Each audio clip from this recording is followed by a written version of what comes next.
దేవునికి మహిమ కలుగును గాక. ఉదయకాలంలో దేవుని వాక్యాన్ని ధ్యానం చేసుకుందాం. అపోస్తల కార్యాల్లో 1వ అధ్యాయంలో వచనం రాయబడి ఉంది, ఆయన మరలా తిరిగి వస్తాడు అని. ఎవరు తిరిగి వస్తారని? యేసు ప్రభువు వారు తిరిగి వస్తాడని. ఈ రోజున మనం అనుకున్న వాళ్ళు మనల్ని విడిచిపెట్టి వెళ్ళిపోయే వాళ్ళు తప్ప మన దగ్గరికి వచ్చే వాళ్ళు ఎవరు లేరు. యేసు ప్రభువు వారు తిరిగి వస్తాడట. నువ్వు ఎవరి కొరకు ఎదురు చూపులు చూస్తున్నావో, ఎవరి కొరకు ఎదురు చూస్తున్నావో? ఒకవేళ వాళ్ళు బహుశా రాకపోవచ్చు, నీకు సహాయం చేయకపోవచ్చు. ప్రభు మాత్రం నీ కొరకు తిరిగి రానే ఉన్నాడంట. ఆయన నువ్వు ఎటువంటి ఆపదలో ఉన్నా నీ దగ్గరికి వస్తాడంట.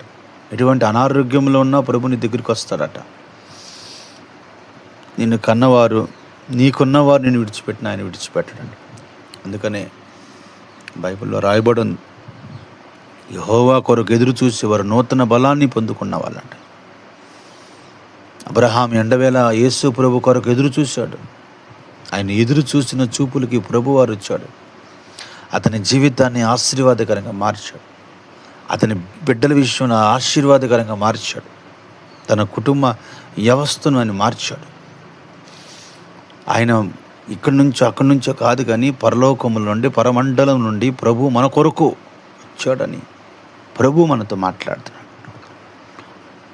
రాబోతున్న దేవుడు, కష్టకాలంలో, నష్టకాలంలో, శ్రమకాలంలో నీకు తోడుగా ఉన్న దేవుడు. నీ వాళ్ళు ఎవరైతే నీకు దూరం అయిపోయారో దేవుడు మళ్ళీ వాళ్ళని నీ దగ్గరికి తీసుకొని వస్తాడు. నీ కుటుంబంలో అసమాధానాన్ని తొలగించి శాంతి సమాధానాలతో నింపాలి. ఎటువంటి పాపం నిన్ను వెంటాడుతుందో, ఎటువంటి శాపం నిన్ను వెంటాడుతుందో, ఎటువంటి రోగం నిన్ను వెంటాడుతుందో, వాటి నుంచి ప్రభు నిన్ను విడుదల చేసి నీ కుటుంబంలో గొప్ప కార్యం చేయబోతున్నాడు. ఆయన పేరు నజరేయుడైన యేసు. మనసులో ఆలోచనలు నువ్వు లేకపోవచ్చు. ప్రభు అంటాడు, నా మదిలో, నా హృదయలో ఉన్నావు నీవని. ఆయన స్వరక్తం ఇచ్చి కొన్నాడు నిన్ను.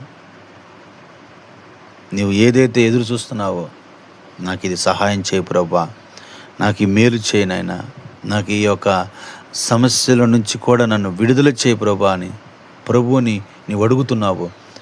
ఆయన నీకు సహాయం చేయటానికి మేఘాల మీద నుండి రాబోతున్న దేవుడు.